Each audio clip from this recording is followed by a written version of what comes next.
Next on our coaches check-in is head baseball coach Troy Brohawn. Coach, a very good start to the season before obviously our world changed a little bit. You guys had some very exciting wins, including the last game before sports stopped with a comeback win over Shenandoah. How impressed were you with the growth of your team before the season ended? Well, I got to tell you, this team really persevered. We finished, I think, the season obviously early 8-3. Had some really big wins against Cortland, Oswego. Obviously, you just mentioned Shenandoah. And our schedule is really tough. I mean, our losses are Cortland, Hopkins, and Virginia West. So I mean, it didn't like we're not playing great competition all the time. But we did a lot of that without our best pitcher on the field. So I was very pleased with the guys that stepped up, who took some lead roles. And to finish 8-3, and I think we finished ninth in the country in the final poll. Very pleased with that. Very disappointed for the seniors, obviously. A big comeback win like that, where it was a roller coaster game against Shenandoah. We had the lead, they had the lead, they had the lead, we had the lead, and then finally we ended it. A big win like that, and as soon as you go to shake the coach's hand, you have somebody tell you, hey, the season's suspended, all postseason's done. So you kind of got to go out and, take a big breath and explain that to your team, and knowing that the seniors are going to be really upset about it. That would have been tough for anybody to kind of say your team, hey, you just got this crazy come from behind win, and then all of a sudden, we don't know what's going on. The season suspended, and potentially, we found out later, a couple days later, that the season ended, unfortunately. But Salisbury baseball has a great legacy of success. Countless NCAA tournament appearances. Made it to the College World Series. What has been like the key to some of that success? Kind of maintaining it throughout the generations, years to come. I think a lot of it has to do with culture. I think that has to do with the type of athlete we recruit, leadership on and off the field. We tell every recruit this, that over the past 20 years, every player has come through this program, participated in an NCAA regional with a chance to compete for a national championship. There aren't many programs in this country, Division I, Division II, or Division III, that can say that they've had a 20-year run. I believe we're third or fourth in all of NCAA baseball as far as consecutive streaks. So we're very proud of that. Everybody asks every single year, what are your expectations? What are your expectations? And our expectations are always win a national championship. We have a bunch of talented guys that buy into what we try to do with Salisbury baseball. We have some great leaders that come up through the ranks. We're not a big JUCO or transfer program. We love to recruit freshmen, develop them, and watch them grow.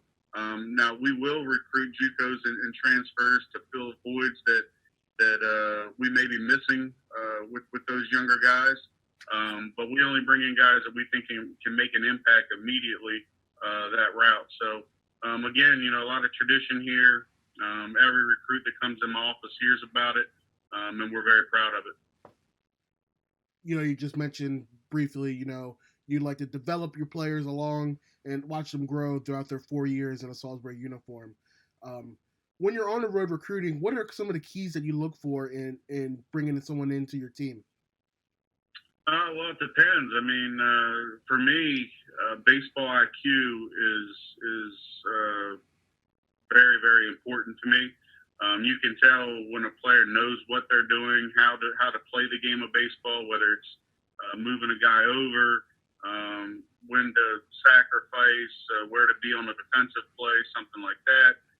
For a position player, we love speed. We play on AstroTurf 80% of the year, and speed never slumps, as we tell them, and being able to bunt, being able to beat out an infield ground ball. As an outfielder, being able to get to balls in the outfield. Speed plays a big role in our program. As a pitcher, I look for guys that are aggressive. I look for guys that own two pitches and have a third one that they can complement, that we can work on to become a three pitch arsenal. Um, but for me, I love baseball IQ, I love speed, and I love aggression. You talked about it also in just answering that last question. You talk about speed. Talk about moving people over, things like that. Do you feel like that's kind of missing in today's game of knowing people that can play the game smart and not just crank home runs or go for the long ball. You see like players like, unfortunately, I'm an Orioles fan, Chris Davis, who can strike out 250 times but can hit the long ball. Do you see that's kind of like missing in today's game? Well, I think the National League form of play has been bred in me, has been developed in me because I played in the National League for 12 years. So I saw a lot of moving the guys over, a lot of sacrifice bunting, a lot of small ball. Um, you know, our program is been traditionally pitching and defense will win us and get us where we want to go. Now we're going to score runs. Don't get me wrong. We've had some power hitters. But more times than not, you're not going to have two or three guys in your lineup hitting 10, 15 home runs. You have to be able to execute and play good baseball, especially when it comes down to conference tournament, regional. A lot of those regional games are won or lost on small ball. Whether you can field a bunt, put a bunt down, whether you know where you're going with a defensive play, something like that. So if you ever come to one of our practices, we work on bunting daily. We work on moving guys over daily. We work on base running daily. And those are important parts of our program. You just talked about also